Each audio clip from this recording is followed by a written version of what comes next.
Last lecture के अंदर हम लोगों ने चर्चा करी थी रेसिस्टिविटी और कंडक्टिविटी के बारे में। तो वहाँ पे मैंने आप लोगों को बेसिक कॉन्सेप्ट बता दिया था कि रेसिस्टिविटी क्या होती है, रेजिस्टेंस क्या होता है, एंड कंडक्टिविटी एंड कंडक्टेंस के ऊपर हमने चर्चा करी थी। ठीक है, लास्ट में मैंने यूनिट की डेरिवेशन निकलवाया था आपसे कि रेसिस्टिविटी का ओम मीटर कैसे आया ये बताया था, सीमेंस पर मीटर कैसे आया।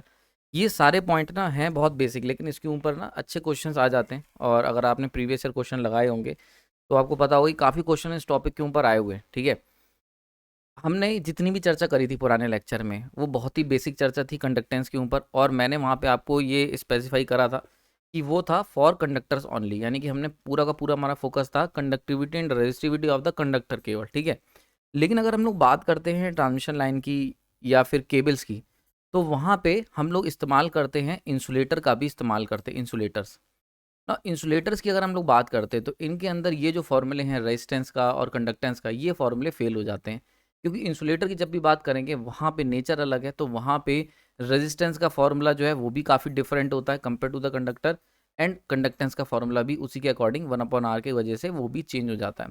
तो इंसुलेटर के अंदर कैसे ये दोनों चीज़ें ऑपरेट करती हैं, इसको हम लोग चर्चा करेंगे आज इस लेक्चर के अंदर पार्ट 2 में।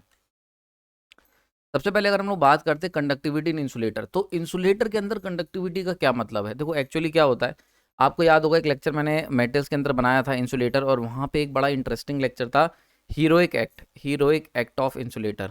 ठीक है, मतलब इंसुलेटर भी हम लोग हमेशा एक्ट ऑफ इंसुलेटर, ठीक है, इस नाम से एक लेक्चर है, जाके देखना मज़ा आ जाएगा।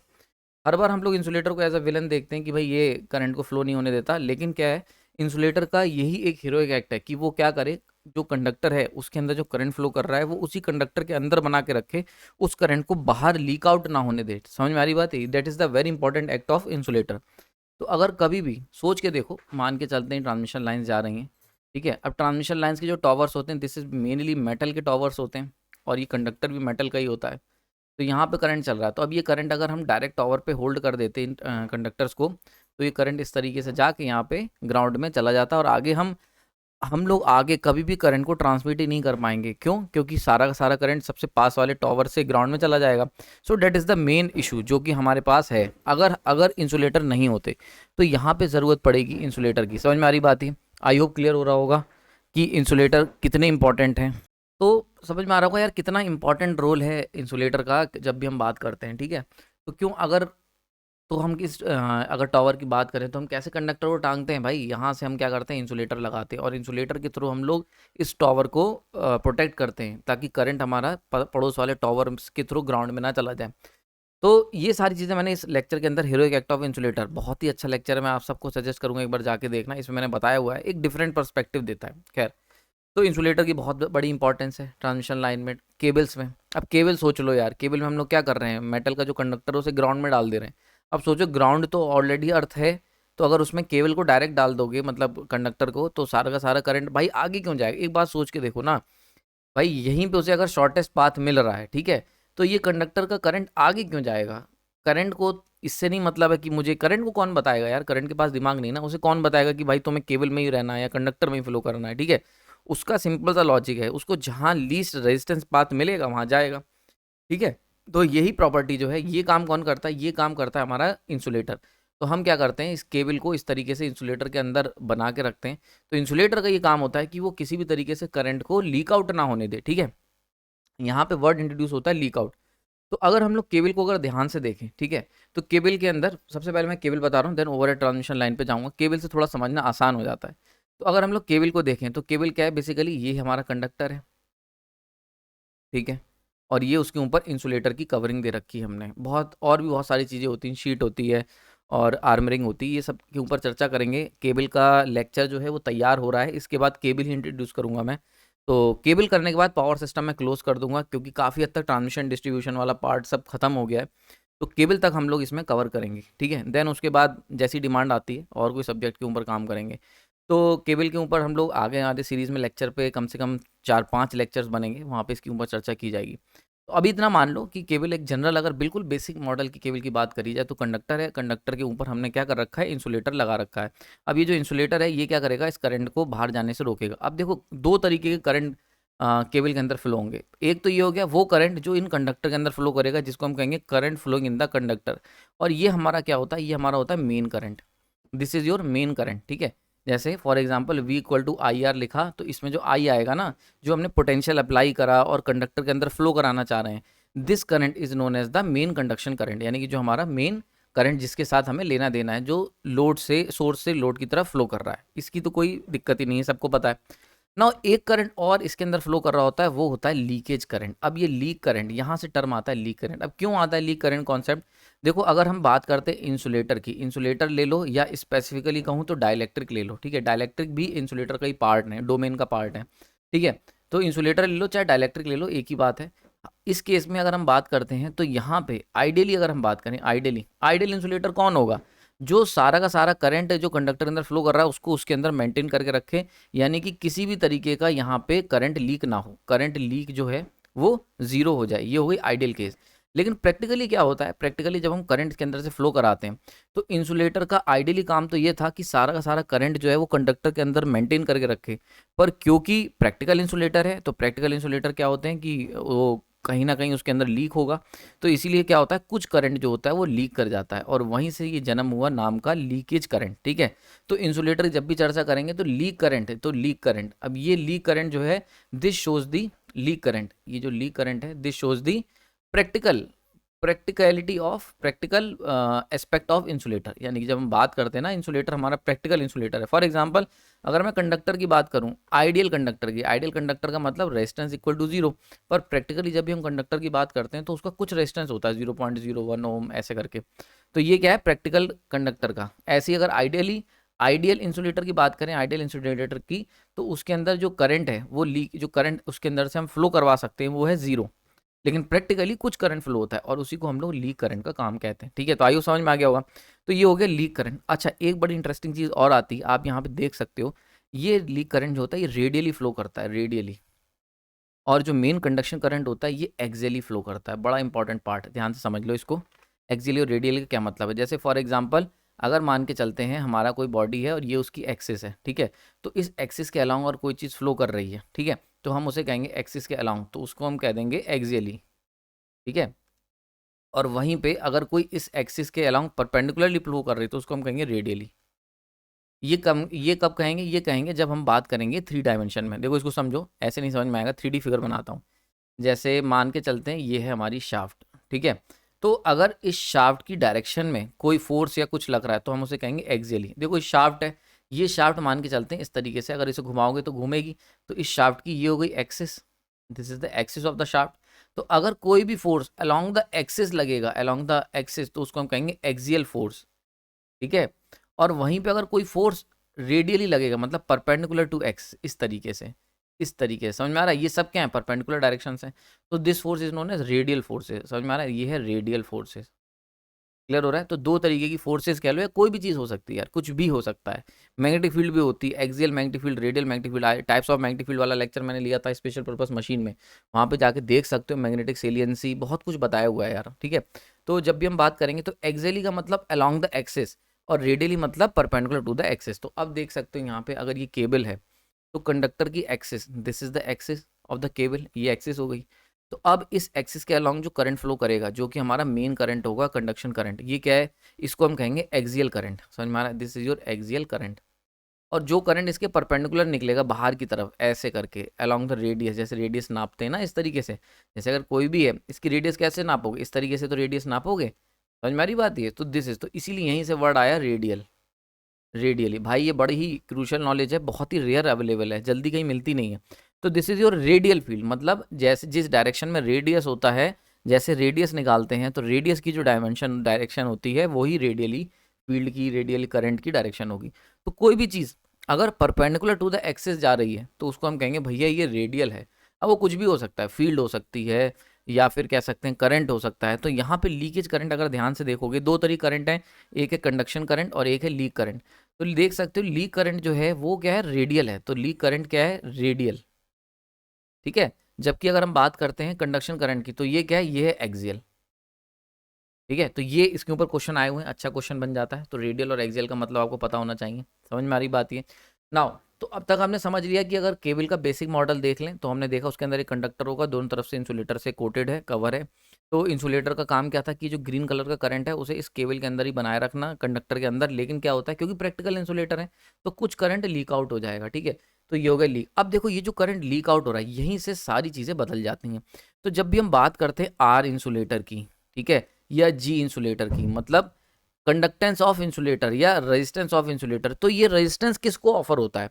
पुराने लेक्चर की अगर बात करें तो वहाँ पे इसीलिए मैंने बड़ा डिटेल में बताया था कि रेजिस्टेंस का क्या मतलब है। रेजिस्टेंस हम जब भी बात करते हैं तो पुराने लेक्चर में जितना भी हमने देखा तो रेजिस्टेंस ऑफ कंडक्टर की बात करी थी। रेजिस्टेंस ऑफ कंडक्टर क्या था कि एक कंडक्टर करंट के फ्लो ऑफ करंट को कितना अपोज कर रहा है, समझ में आ रही है। शॉर्ट में ऐसे लिख दिया मैंने। तो कंडक्टर कितना अपोज कर रहा है फ्लो ऑफ करंट को, उसको हमने कहा था रेजिस्टेंस ऑफ कंडक्टर। अब जब बात करते हैं इंसुलेटर की, तो देखा जाए तो इंसुलेटर के अंदर से तो कोई कंडक्शन करंट फ्लो ही नहीं कर रहा है, क्योंकि वो तो केबल यानी कि मेन कोर कंडक्टर में फ्लो कर रहा है कंडक्शन करंट। तो इंसुलेटर का रेजिस्टेंस का क्या मतलब हो गया, तो यहाँ से कॉन्सेप्ट आता है लीकेज करंट का। तो इंसुलेटर इंसुलेटर जो है, जो ये रेजिस्टेंस या और अपोजिशन, तो जो इंसुलेटर अपोजिशन ऑफर करेगा किसे, इस लीकेज करंट को, इसको हम कहेंगे आर इंसुलेटर। बहुत इंपॉर्टेंट, समझ में आ रही बात है। आधे लोगों तो पता ही नहीं होता। हम ये जानते हैं कि भैया इंसुलेटर का रेजिस्टेंस इतना है, तो किसके प्रति रेजिस्टेंस है यार, इंसुलेटर के अंदर से कंडक्शन करंट तो फ्लो करेगा नहीं, तो फिर कौन से करंट को रेजिस्टेंस ऑफर कर रहा है वो, तो बेसिकली इंसुलेटर ऑफर कर रहा है लीकेज करंट को। तो जब भी किसी इंसुलेटर के अंदर लीकेज करंट फ्लो करता है तो उस लीकेज करंट को जो अपोजिशन ऑफर होगा उस अपोजिशन को हम मेजर करते हैं इन टर्म्स ऑफ रेजिस्टेंस। तो here comes the rho picture R insulator. समझ में आ रही बात है, क्लियर हो गया यहाँ पे। तो देखो मैं यार तुम्हें डायरेक्टली फॉर्मूला बता सकता था और तुम्हारी कहानी आगे निकल जाती, कोई दिक्कत नहीं होती, सारे क्वेश्चन लग जाते। पर मेरा काम ये नहीं है, मेरा काम है तुम्हें बिल्कुल इन डेप्थ में ले जाके बिल्कुल बॉटम में बताना कि भाई हो क्या रहा है, ठीक है। क्लियर हो रहा है यहाँ पे। तो देखो आर इंसुलेटर समझ में आ गया। तो अपोजिशन जो लीकेज करंट को जो इंसुलेटर अपोजिशन ऑफर करेगा वो हो जाएगी, उसको हम मेजर करते हैं in terms of R insulator. अब फॉर्मूला देख लो, इसीलिए फॉर्मूला बदल गया। अगर कंडक्टर की बात करते तो कंडक्टर का फॉर्मूला जो था वो अलग था, ठीक है, R equal to rho L by A. ये फॉर्मूला हमेशा इस्तेमाल होगा जब हम बात करेंगे एक कंडक्टर की, ठीक है, एक ऐसा मटेरियल जो कि इलेक्ट्रिकली कंडक्टिव है इन नेचर में। तो जब उसकी बात करेंगे तो ये वाला फॉर्मूला इस्तेमाल करेंगे। पर जब हम मतलब जब कंडक्शन करंट की बात होगी, बड़ा इंपॉर्टेंट है, कंडक्टर कह लो या कंडक्शन करंट की, जब भी हम कहेंगे कंडक्शन करंट को कितना रेजिस्टेंस ऑफर हो रहा है मटेरियल से। लेकिन जब हम बात करेंगे लीकेज करंट की, ध्यान रखना, लीकेज करंट की जब बात होगी तब हम केवल ये वाला फॉर्मूला इस्तेमाल करेंगे, यानी लीकेज करंट को कितना रेजिस्टेंस ऑफर होगा आर इंसुलेटर के टर्म्स में, तब हम ये वाला फॉर्मूला इस्तेमाल करेंगे, ठीक है। तो आर इंसुलेटर की अगर हम बात करते हैं तो आर इंसुलेटर होता है equal to rho divide by 2 pi L N R2/R1। तो यहाँ से ये चेंज हो गया, देख सकते हो यहाँ पे मैंने इसीलिए दोनों को लिख रखा है। ये आर कंडक्टर को to rho L upon A, पुराने लेक्चर में देखा था, resistance offer by conductor to the flow of load current, ठीक है। वो यहाँ पे दे रखा है कि लोड करंट को कितना रेजिस्टेंस ऑफर हो रहा है। लेकिन अगर हम बात करते हैं यहाँ पे R insulator is the resistance offer by dielectric या फिर insulator to the flow of leakage current, इस लीकेज करंट को जो हमने अपोजिशन ऑफर कर रहे हैं, ठीक है। फॉर्मूला समझ में आ गया। रो यहाँ पे resistivity, this is your resistivity of insulator जो कि अच्छी खासी हाई होती है, डिवाइड बाई 2 पाई एल क्या है यहाँ पे, L is the length of cable या लेंथ ऑफ इंसुलेटर, कितना लंबा इंसुलेटर है, ठीक है, इनटू एल एन, यहाँ पे क्या है एल एन R2/R1। अब R2 कितना है, R2 है तुम्हारा रेडियस ऑफ केबल, मतलब पूरा जो केबल है उसकी रेडियस कितनी है, और R1 क्या है, रेडियस ऑफ द कंडक्टर। समझ में आ रही बात है। So these are the important formula, very important formula, ठीक है। ये फार्मूला मेनली हम लोग केबल के अंदर ही इस्तेमाल करेंगे जब भी केबल के ऊपर चर्चा होगी या इंसुलेटर की जब भी बात होगी। क्लियर हो गया। अच्छा यहाँ पे देखो आर इंसुलेटर हम समझ में आ गया। अब हम बात अगर मैं इसमें कहूँ यहाँ पे जी की बात करूँ, कंडक्टेंस की, क्योंकि लेक्चर तो यार कंडक्टेंस का ही है ना। तो जब भी हम कंडक्टेंस की बात करेंगे तो कंडक्टेंस जी, तो जी इक्वल टू कितना होता है, 1/R होता है। ये हमने बहुत अच्छे से स्टडी करा है। तो यहाँ पे जब हम बात करेंगे कंडक्टेंस की, तो केबल के अंदर कंडक्टेंस का जो है ये इस्तेमाल करा जाता है easiness of insulator for leakage current, leak current. समझ में आ रही बात है। तो जैसे रेजिस्टेंस मैंने लास्ट लेक्चर में बताया था, रेजिस्टेंस मेजर करता है कि कितना पोजीशन, वैसे अगर कंडक्टेंस या कंडक्टिविटी की बात करेंगे तो कितना इजीली लीकेज करंट इंसुलेटर से फ्लो कर रहा है वो हमारा कंडक्टेंस नापेगा। तो सिंपली जी इक्वल टू कितना होगा, 1/R इंसुलेटर। आर इंसुलेटर यहाँ पे ही दे रखा है। तो अगर जी की बात करें तो कितनी ईजिली ये लीकेज करंट IL फ्लो कर गया थ्रो इंसुलेटर, तो ये आपका हो गया यहाँ पे G. This is what we called conductance, ठीक है। समझ में आ रही बात है, क्लियर हो गया होगा। और अभी और क्लियर होगा धीरे धीरे जैसे जैसे हम आगे बढ़ेंगे। तो अगर हम बात करते हैं इलेक्ट्रिकल केबल की, तो इलेक्ट्रिकल केबल में अभी हमने जैसा देखा, तो भाई यहाँ पे कंडक्शन करंट फ्लो करेगा, ठीक है, और ये इस तरीके से लीकेज करंट होगा। तो लीकेज करंट देखो, ये मैंने थोड़ा सा ना डायग्राम को टिल्ट कर दिया रेडियल दिखाने के लिए। तो this is your radial current, ये हो गया radial, and conductor current is your axial, ठीक है, axial current, sorry, conductor current equal to axial, ठीक है, समझ में आ रही बात है। तो अगर आपसे पूछा जाए कि केबल के अंदर केबल के कंडक्टर के अंदर कितना पोजीशन ऑफर हो रहा है, तो आप यूज करेंगे R equal to rho L by A. और अगर कोई तुमसे कह देता है कि लीकेज करंट को, यानी कि आर इंसुलेटर कितना ऑफर कर रहा है इस लीकेज करंट को, तो आप कहेंगे rho divide by 2 pi L N R2/R1, समझ में आ रही, जिसमें R2 यहाँ से यहाँ तक का डिस्टेंस है, and R1 is the distance radius of the conductor, ठीक है। अच्छा, एक और इंपॉर्टेंट क्वेश्चन आता है यार, एक बहुत अच्छे से देखने वाली बात है, रेजिस्टेंस इनवर्सली प्रोपोर्शनल कंडक्टेंस के। तो यार अगर हम लोग रेजिस्टेंस निकाल ले रहे हैं तो फिर कंडक्टेंस क्यों निकालेंगे भाई, एक ही यूज करो ना यार। देखो आर, देखो बहुत इंपॉर्टेंट बात है भाई, आर इक्वल टू 1/G, ठीक है। तो चाहे तो रेजिस्टेंस निकाल लो, उस समय पता चल जाएगा, या जी निकाल लो, यार दोनों क्यों इस्तेमाल करेंगे, तो बहुत ही अच्छी बात है। तो देखो यहाँ से बड़ा इंपॉर्टेंट चीज आती है कंडक्टेंस। जनरली नोट करके मैंने लिखा हुआ है, जनरली कंडक्टेंस का इस्तेमाल हमेशा हम लोग जब भी लीकेज करंट की बात करेंगे तब इस्तेमाल करते हैं। यानी कि जब हम इंसुलेटर की बात करते हैं कि लीक करंट कितना, मतलब कितना लीकेज करंट हो रहा है इंसुलेटर से, तो जब भी हम उसको नापेंगे तो वो हम निकालेंगे, वहाँ पे हम यूज़ करेंगे कंडक्टेंस। और जब भी हम बात करेंगे कि कंडक्टर के अंदर करंट, कंडक्टर करंट की बात करेंगे, तो वहाँ पे इस्तेमाल करेंगे रेजिस्टेंस। इसीलिए याद करो, आपने ट्रांसमिशन लाइन, बहुत इंपॉर्टेंट चीज़ बता रहा हूँ, ट्रांसमिशन लाइन की जब भी हमने बात करी होगी तो मैंने पैरामीटर बनाए थे RLCG। अब एक बात बताओ, ये रेजिस्टेंस है, ठीक है, तो जब रेजिस्टेंस हम इस्तेमाल कर रहे हैं तो ये जी क्यों ले रहे हो यार, ये तो एक दूसरे के इन्वर्सली प्रोपोर्शनली तो हैं। तो नहीं, यहाँ पे जो रेजिस्टेंस है हेयर, यहाँ पे जो हम लोग रेजिस्टेंस का इस्तेमाल कर रहे हैं, this is the resistance of transmission line, समझ में आ रहा है। और ये जो जी है, this is the conductance of insulator. समझ में आ रही बात, ये समझ में आ रही बात है, that is the difference. Clear हो रहा है यहाँ पे। तो ये कंडक्टेंस ट्रांसमिशन लाइन का कंडक्टेंस नहीं है, ये एयर जो ट्रांसमिशन लाइन के आसपास है, या इंसुलेटर जो केबल के आसपास है, उसके कंडक्टेंस की बात हो रही है, उसकी कंडक्टिविटी की बात हो रही है, ठीक है। क्योंकि अगर हम लोग दोनों एक ही चीज़ों की बात कर रहे होते, फॉर एग्जाम्पल अगर ट्रांसमिशन लाइन के ही रेजिस्टेंस और कंडक्टेंस की बात कर रहे होते, तो यार हम रेजिस्टेंस जब ऑलरेडी ले रहे हैं तो कंडक्टेंस क्यों लेंगे भाई, डबल डबल क्यों अपनी कॉपी भरनी है। रिडंडेंसी ऑफ इन्फॉर्मेशन तो हमें रखनी नहीं है, डाटा ज़्यादा रखोगे ज़्यादा मेहनत करनी पड़ेगी, कैलकुलेशन भी ज़्यादा करनी पड़ेगी, साथ ही साथ ये वैल्यू एक दूसरे के जस्ट इन्वर्सली प्रोपोर्शनल आनी चाहिए थी, ऐसा नहीं होता। तो यहाँ से आपको ये चीज़ समझ में आ जानी चाहिए कि जो कंडक्टिविटी की बात हो रही है वो एयर, मतलब लीकेज करंट, यानी ट्रांसमिशन लाइन में जब हमने करंट फ्लो करवाया 1 kA, वो कितना उसमें से लीक हो गया बिकॉज ऑफ इम्परफेक्ट डाइलेक्ट्रिक और इम्परफेक्ट एयर, तो उसकी कंडक्टिविटी की बात हो रही है। अभी और डिटेल में इसके ऊपर बात करेंगे, ठीक है, क्लियर हो गया यहाँ पे। नाउ जैसा हमने बताया था, तो ट्रांसमिशन लाइन के ऊपर आ जाते हैं। तो जब भी हम शंट कंडक्टेंस का इस्तेमाल करते हैं ट्रांसमिशन लाइन में, तो वहाँ पे हम लोग क्या कहते हैं, करंट लीक्स थ्रू एयर। क्योंकि मैंने भी बताया, जैसे केबल तो समझ में आ गया बहुत अच्छे से। ना अगर हम लोग ट्रांसमिशन लाइन की बात करें, तो ट्रांसमिशन लाइन में ये कंडक्टर चल रहा है, अब इसके आसपास तो कोई इंसुलेटर नहीं है, कौन सा इंसुलेटर, एयर। दिख रहे हो यहाँ पे, इस ट्रांसमिशन लाइन के बीचों में क्या है, एयर भरी हुई है, ठीक है। एंड हम सब जानते हैं air is act an insulator, तो एयर जो होती है वो क्या है, वो भी इंसुलेटर है, air act as an insulator, समझ में आ रही बात है। तो अब क्या होगा, जब हम इसके अंदर करंट फ्लो कराएंगे, तो ये तो हो गया कंडक्शन करंट जो कि ट्रांसमिशन लाइन के अंदर फ्लो कर रहा है, और air act as an insulator. अब क्योंकि एयर जो है वो क्या है, एक इम्परफेक्ट इंसुलेटर है, इम्परफेक्ट, परफेक्ट तो है नहीं, इम्परफेक्ट इंसुलेटर है, तो वहां से भी करंट लीक आउट होगा। So this is what we called leakage current, leak current यहाँ दे रखा है मैंने, लीक करंट, सही है। तो अब ये जो लीक करंट, अब देखो क्या हुआ, जो करंट इस कंडक्टर से एयर के इम्परफेक्शन की वजह से लीक हो गया, उसको कितनी ईजिली एयर अपने अंदर से पास होने दे रही है, उसको कितना ईजीनेस ऑफर हो रही है जब वो करंट लीक हो रहा है एयर से, उसको हम रिप्रेजेंट करते हैं as a G. This is what we called shunt conductor conductance और शंट पैरामीटर, समझ में आ रही है। तो easiness with which electric current leaks out through the air as an insulator is known as G. तो इसीलिए हम लोग याद करो, देखो बड़ा इंटरेस्टिंग चीज बता रहा हूं मैं, कंडक्टर में जब हमने RLC पैरामीटर, RLC&G ये पैरामीटर जब इस्तेमाल करे थे, तो R दिखाया था कंडक्टर के अंदर, सही है, L भी कंडक्टर का ही दिखाया था, लेकिन सी दिखाया था 2 कंडक्टर के बीच में और जी भी 2 कंडक्टर के बीच में दिखाया था। समझ में आ रही बात ये?